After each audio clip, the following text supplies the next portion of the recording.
भारत दुनिया की सबसे तेजी से बढ़ती हुई वैश्विक आर्थिक शक्तियों में से एक है।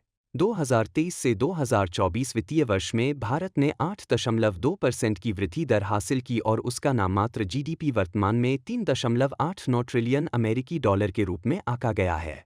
इसका मतलब है कि कुल घरेलू उत्पाद जीडीपी के आधार पर भारत वर्तमान में दुनिया की 5वीं सबसे बड़ी अर्थव्यवस्था है। हालांकि इन सकारात्मक आंकड़ों के बावजूद भारतीय आर्थिक समुदाय के भीतर भारत की आर्थिक स्थिति के एक पहलू को लेकर चिंता है, वह है भारत का बढ़ता हुआ सार्वजनिक ऋण। वर्तमान में भारत का सार्वजनिक ऋण उसके जीडीपी के 81% के बराबर है। क्या भविष्य में यह बढ़ता हुआ सार्वजनिक ऋण भारत की अर्थव्यवस्था की वृद्धि को नकारात्मक रूप से प्रभावित करेगा? क्या भारत के पास इस ऋण को कम करने और उसे नियंत्रित करने की क्षमता है?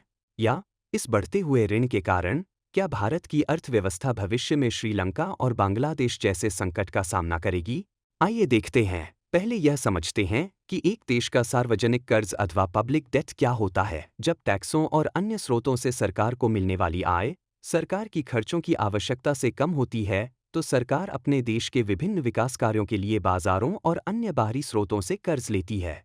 कंसोलिडेटेड फंड ऑफ इंडिया में अनुबंधित केंद्रीय सरकार की कुल देनदारी को सार्वजनिक कर्ज कहा जाता है। देश का सार्वजनिक कर्ज दो भागों में बांटा जाता है: विदेशी कर्ज एक्सटर्नल डेट और आंतरिक कर्ज इंटरनल डेट। आंतरिक कर्ज वह कर्ज है जो देश के भीतर वाणिज्यिक बैंकों, बीमा कंपनियों, आरबीआई, कॉरपोरेट हाउसों, म्यूचुअल फंड कंपनियों आदि से लिया जाता है, जबकि विदेशी कर्ज वह कर्ज है जो विदेशी वाणिज्यिक बैंकों, विदेशी सरकारों, अंतर्राष्ट्रीय वित्तीय संस्थाओं, विश्व बैंक, आईएमएफ, एशियाई विकास बैंक आदि से लिया जाता है।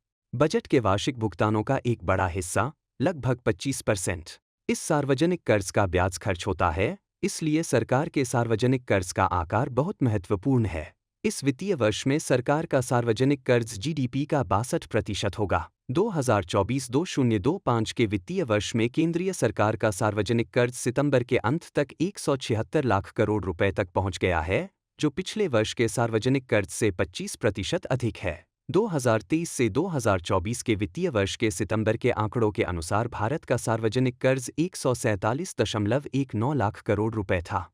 देश का सार्वजनिक कर्ज इस प्रकार बढ़ना एक चिंताजनक तथ्य है। इस सार्वजनिक कर्ज की वृद्धि को समझने के लिए हम कर्ज जीडीपी अनुपात डेट टू जीडीपी रेशियो का संदर्भ ले सकते हैं।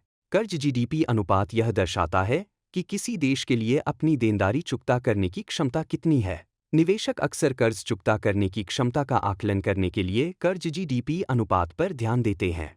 उच्च कर्ज जीडीपी अनुपात आर्थिक संकटों के संकेत देता है। 2011 से 2012 के वित्तीय वर्ष में भारत का सार्वजनिक कर्ज 58.8 लाख करोड़ रुपए था, जो जीडीपी का 68% था। लेकिन पिछले कुछ वर्षों में भारत के सार्वजनिक कर्ज और जीडीपी के अनुपात में महत्वपूर्ण वृद्धि देखी गई है।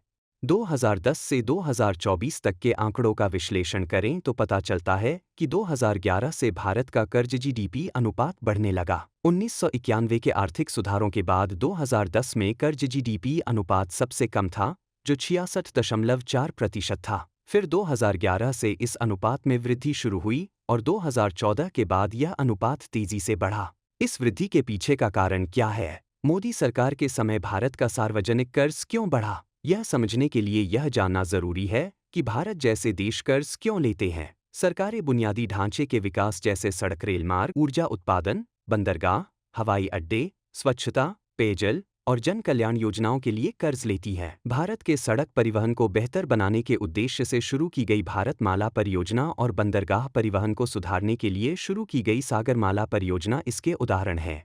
मोदी सरकार का सबसे प्रमुख विकास कार्य राष्ट्रीय राजमार्ग विकास रहा है, जो भारत की बढ़ती अर्थव्यवस्था का प्रतीक बन चुका है। सड़कें घरेलू व्यापार को तेज करती हैं और देश के अंदर और बाहर माल के परिवहन को आसान बनाती हैं। 2014 में एनडीए सरकार के सत्ता में आने के बाद से मार्च 2024 तक 95,000 किलोमीटर राष्ट्रीय राजमार्ग बनाए गए हैं, जो प्रतिदिन 26 किलोमीटर सड़क निर्माण के बराबर है।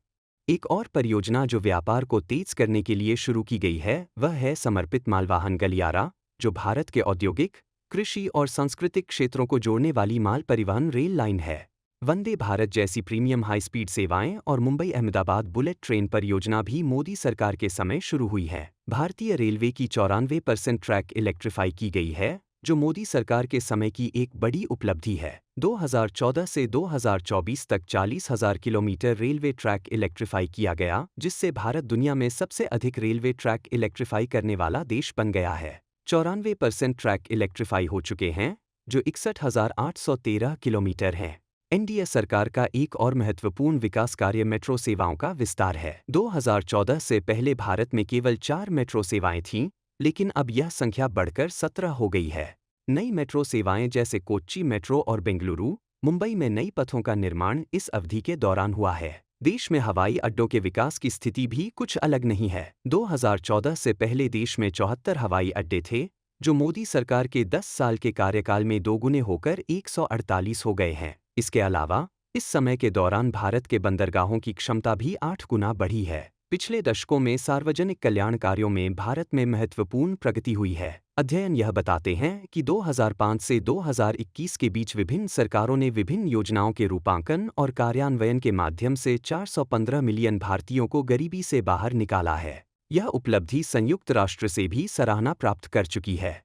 जैसा कि पहले उल्लेख किया गया है, सरकार ऐसी विकासात्मक और सार्वजनिक कल्याण योजनाओं के लिए कर्ज लेती है। अगला महत्वपूर्ण सवाल यह है कि क्या भारत इस सार्वजनिक कर्ज को चुका पाएगा? वर्तमान में भारत का सार्वजनिक कर्ज 176 लाख करोड़ रुपए है, जो जैसा कि पहले कहा गया था, जीडीपी का 83.1% है। आर्थिक विशेषज्ञों का मानना है कि विदेशी मुद्रा आरक्षित और कर्ज अनुपात सहित विभिन्न आर्थिक घटकों का विश्लेषण करने के बाद भारत इस सार्वजनिक कर्ज को बिना किसी कठिनाई के चुका सकता है। 2014 में भारत का विदेशी मुद्रा आरक्षित से कर्ज अनुपात 68.2% था, जो 2022 में बढ़कर 97.8% हो गया था। इसका मतलब यह है कि भारत केवल विदेशी मुद्रा आरक्षित का उपयोग करके भी इस कर्ज को चुका सकता है।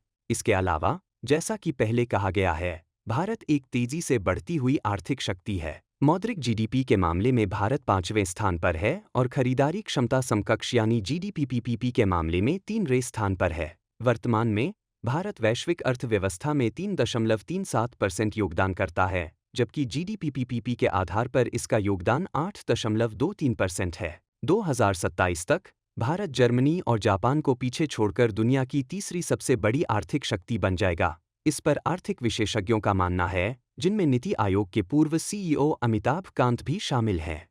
अमेरिकी बहुराष्ट्रीय निवेश बैंक और वित्तीय सेवाएं कंपनी गोल्डमैन सैक्स का अनुमान है कि 2075 तक भारत $55.5 ट्रिलियन की जीडीपी के साथ अमेरिका को पीछे छोड़कर दुनिया की दूसरी सबसे बड़ी आर्थिक शक्ति बन जाएगा। इसलिए यह आकलन किया जा सकता है कि इस सार्वजनिक कर्ज का पुनर्भुगतान भारत को नकारात्मक रूप से प्रभावित नहीं करेगा।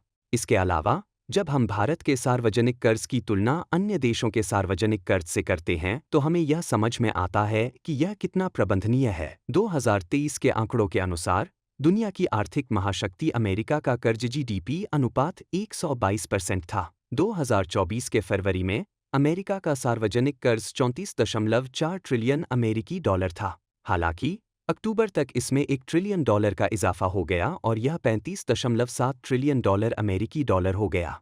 यह भी ध्यान में रखना आवश्यक है कि अमेरिका की जीडीपी 28 ट्रिलियन डॉलर है। दुनिया की दूसरी सबसे बड़ी आर्थिक शक्ति चीन की स्थिति इससे भी खराब है। निक्के एशिया की रिपोर्ट के अनुसार चीन का कर्ज जीडीपी अनुपात 287.8% है। आर्थिक शक्तियों की सूची में भारत से पहले जर्मनी और जापान के कर्ज जीडीपी अनुपात क्रमशः 66% और 261% हैं। इन देशों के विपरीत भारत ने प्रभावशाली आर्थिक विकास दिखाया है और जर्मनी को छोड़कर अन्य प्रमुख देशों से तुलना करने पर भारत का अपेक्षाकृत कम कर्ज जीडीपी अनुपात यह संकेत देता है कि भविष्य में यह सार्वजनिक कर्ज एक बोझ नहीं बनेगा। जय हिंद।